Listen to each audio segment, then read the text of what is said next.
I'm Bea. And I'm Sam. And we're two best friends who like to talk shit about smut, wingspan, and sometimes books. Join us every Wednesday for a new episode.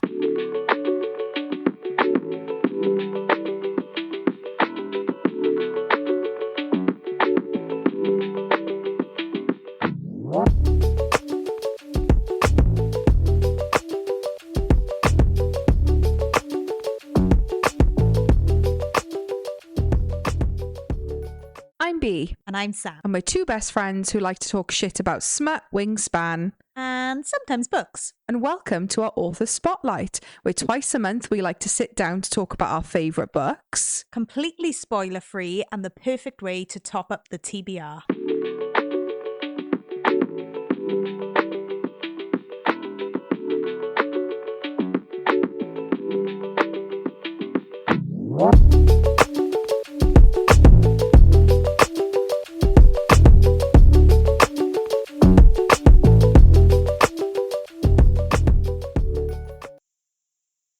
Welcome back, Smutterflies. Happy Monday, the last Monday of June. And hello to our inner circle and our full frontal, because you will be able to see us. Yeah, you get to see us. So that's a new perk of two of the tiers on. Yeah, that's a new perk of two of the tiers on Patreon, is that not only do you get this early, you also get the full video. So if anyone's listening to this on raw, unedited, raw. So if anyone's listening to this on regular streaming platforms, if you want to, we do have the option on our Patreon to be able to watch this, physically watch us. And Patreon seem to be liking it. I'm shrugging. So, yeah, welcome everyone. We are back with another Author Spotlight. Yeah. Your second one, right, of this season? Yes. I think it is, yes. Yeah, we started in May, so yes. This is my second of the season. And it's the end of the month, so it is me. Yay! Should we get straight into it? Absolutely. Okay, so I have read of Withering Dreams by Rowyn Adelaide. So I'll quickly read the blurb, but it's quite a lengthy blurb, so hang in there with me. It's fine. Enchanting, atmospheric and addictive, Of Withering Dreams is a steamy, dark fantasy romance set in a dying world where dreams, magic and corruption intertwine. Perfect for fans of Sarah J. Maas, Jennifer L. Armentrout and L.J. Andrews.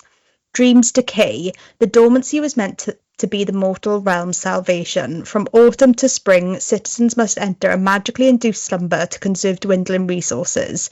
The divine ancients who gifted mortals magic disappeared long ago, leaving humanity at the mercy of the elders. These powerful and elusive oligarchs have one motto: through dormancy we blossom. Yet this seems more like a cruel jest than a promise. For Seren, this dormancy will change everything, except for the little details, like her realm progressively decaying and people vanishing. As the threads of reality unravel, she soon discovers her hidden identity as a druid, one who wields magic. But her abilities are unusual, unpredictable. Desires bloom. While her inherited powers bloom, so do her desires for her charming best friend Caden.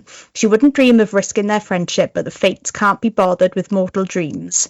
Destiny unravels. Navigating a treacherous path where dreams and nightmares blur, Seren must confront haunting truths. Her newfound courage and magic might be the key to saving her realm, but will they be enough when even dreams can wither into oblivion?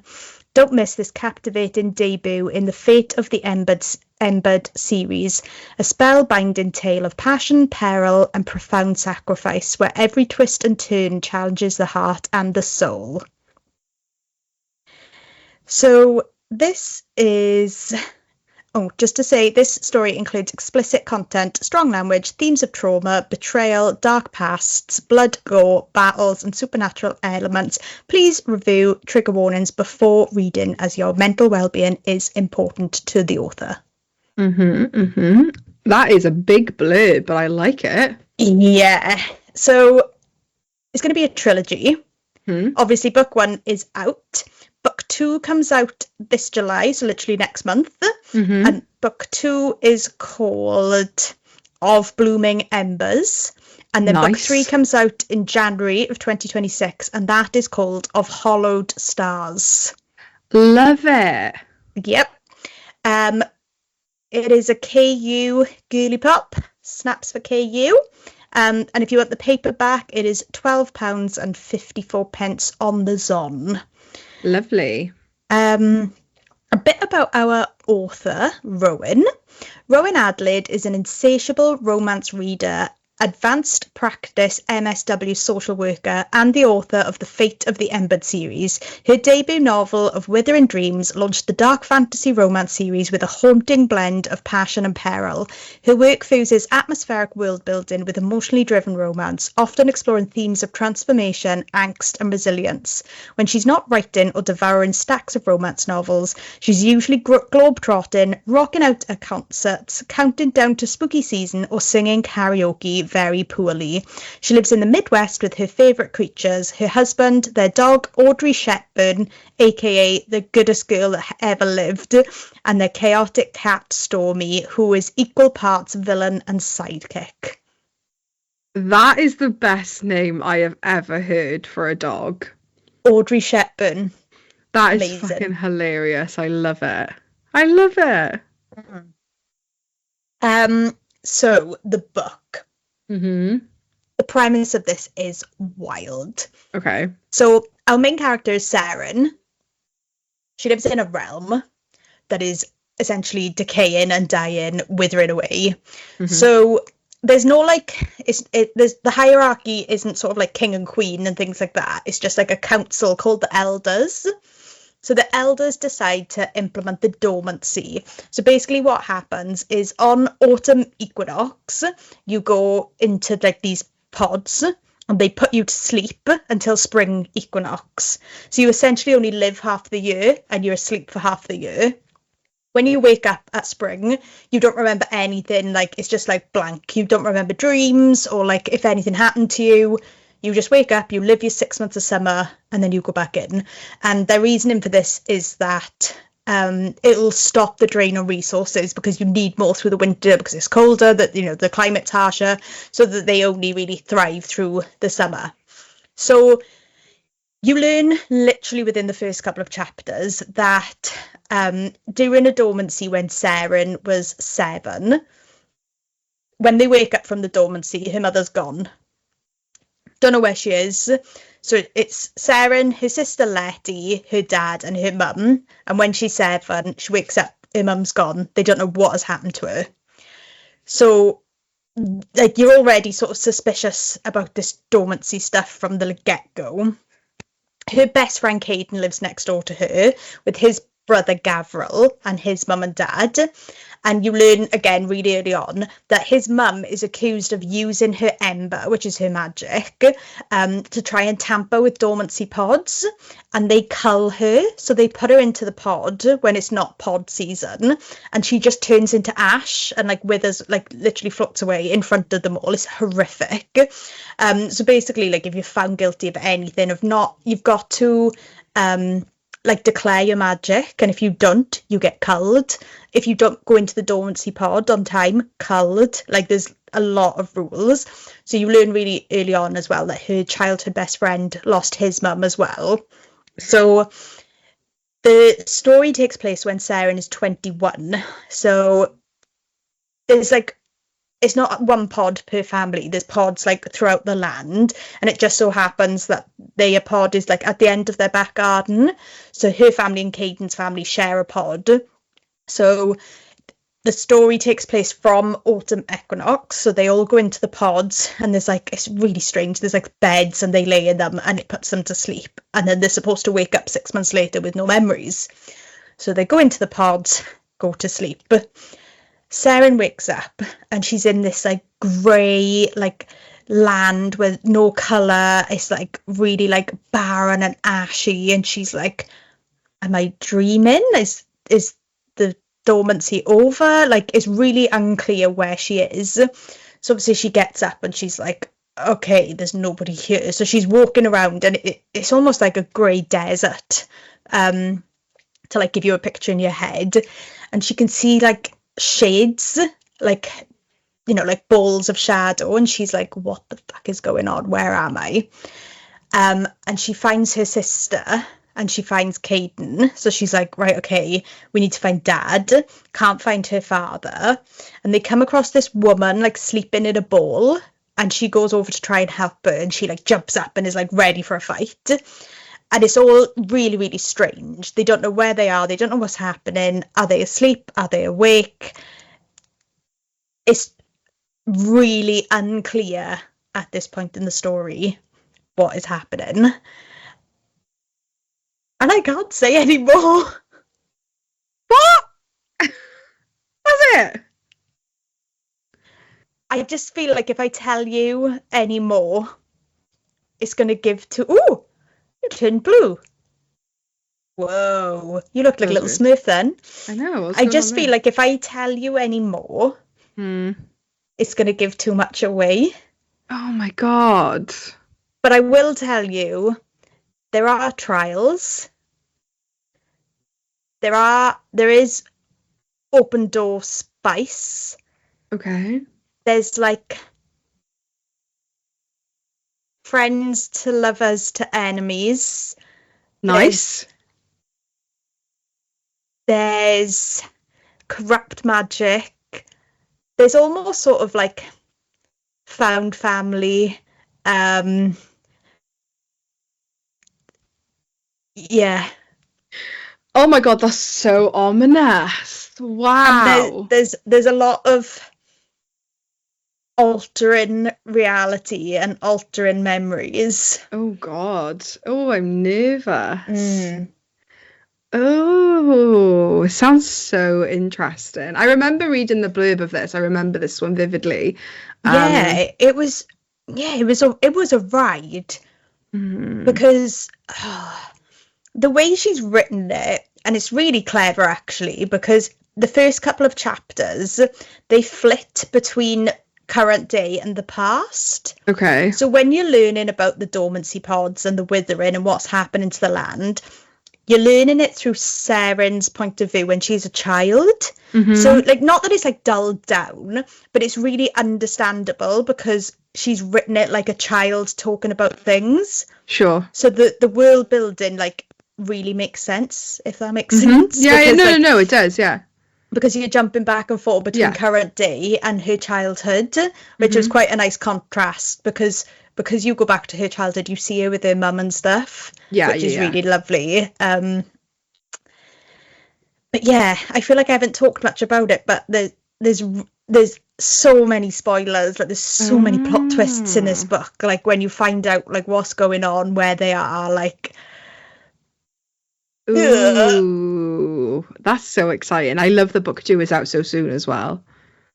Yeah, literally, I'll be able to read it next month, and then January of next year, book 3, and we're done. Trilogy complete. Woohoo! Okay, that's exciting. Yeah. Shall we move on to some questions? Yes. Okay, so what was your favourite part of the book? So I had quite a few favourite parts of the book. I just don't really feel like I could pick one out. Like I said, I loved that, like, you learn a lot of the world building through her eyes as a child. Loved that. Her name's Sarah, and their nickname for her is Rin. They all call her Rin. Oh my god, so cute. It's really sweet. Loved that. There's a sexual bath scene, which is 10 out of 10. 10/10, like, we love that. Actually, no, scrap that. It's 100 out of 10. It's amazing. It's lovely. Ooh. There's a micro trope for episodes in a few weeks, is sexy bath scenes. Yeah, anything that happens in a bathtub, tick. Tick. There was another scene that I loved. Oh, we get a character further into this book called Brina, and she is hilarious. She's got no filter. Whatever she thinks just comes out of her mouth. She's like sexual innuendos, banter, joking. She's literally wild with a dagger. Like, she's class, and she's just so funny. Like, she's one of my favourite characters in the book. Love it. Did you race to the end, or was it more of a slow burn? I raced to the end. No surprise there. My name is Sam, and I race to the end of every book. Yes. Yeah. That's fair enough. Which scene has stuck with you the most? So I can't say too much about it. Mm-hmm. At 80%, there is a huge reveal, plot twist, blow your mind, what the fuck? Mm-hmm. And then at about 87%, Mm-hmm. when you're in the third trial, and if Rowyn is listening to this, she knows exactly what I'm talking about. The things that happened in that trial, Jesus okay. holy wept in hell, because I did not see that coming. I was gasping, I was gagging, I was like, am I actually reading what I am reading right now? Ooh. Would you want to read another book by this author? Absolutely. We'll be reading book 2 and book 3 and anything else she writes, probably. Good. Insta-buy. Insta-buy. There we are. What surprised you the most about this book? So I started the book and I was like, right, okay, I know what's going to happen. I can see where this is going. Like, she's got this male best friend who's her childhood best friend. Like, I understand. I know where it's going. And then there's like scenes with his brother that you're a bit like, oh, well, could it be the brother then and not, oh. And then I'm not going to tell you who the love interest is, but yeah, I flip-flopped on the brothers, I'll be honest. Ooh. I was like, ooh, which one's it going to be? And yeah, the thing that happens at 80%, the reveal at 80%, that I could never have predicted it. Because I'd almost like gone one way with where I thought the book was going and then thought, no, and then did a left turn and double backed on myself. And then it went where I thought it was going to go, but changed my mind about. So I was like, oh, you got me. I nearly had it right. Oh, okay. Yeah. How did your opinion of the book change as you read it? I wouldn't say my opinion changed, but obviously they're all led to believe that the dormancy is a good thing. It's good for the land. It's good for them because they get to prosper for 6 months of the year because they're doing this dormancy. And it seems like the elders are like the high and mighty and are doing everything for the good of the people.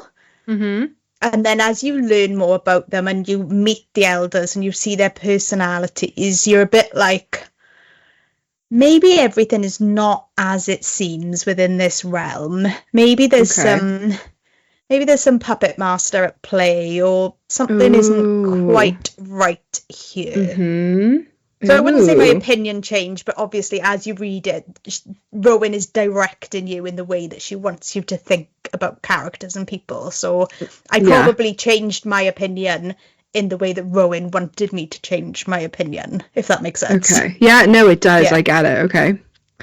How does this book's title work in relation to the book's content? So, of Withering Dreams, obviously the land is withering. The people are withering. Are they dreaming when they're in the dormancy? Are they awake? Is it real life? Is it fleeting dreams? Obviously, nobody remembers when they wake up from the dormancy. Nobody remembers what happened in that 6 months. Have they lived and just can't remember it? Have things happened to them and they don't remember it? Yeah, so that is how the book's title. Yeah, I'm like, I don't want to say. Can't say. Yeah. And does this book remind you of any others? Yes. I'm like, yes, it does. This really gives me Spark of the Everflim. Oh, really gives me Spark. That. Yeah, it really gives me Spark. Really gives me Riftborn Duskbound vibes. Specifically Duskbound. Yeah. Really gives me sort of like Blood and Ash vibes. Oh. Yeah, something about it is giving me Blood and Ash. Any more? So I'm just going to look on my bookshelf. Maybe a bit of like Dawn of Onyx as well by Kate Gordon. Wow, I really didn't expect any of that. Okay. Yeah. Ooh. And I think it said Rowyn was from America, right? I said that, didn't I? Because her name is Saren, and they call her Little Star. And I'm like, do they know that Star, Seren means star in Welsh? I was like, is it spelled differently? It's Seryn, whereas for us it's En. Seren, yeah. Yeah, but I was just wondering, Rowyn, if you're listening, did you know that was Welsh for star? Was that an intentional play on words, or did you not understand? Big coincidence. I hope we'll find out.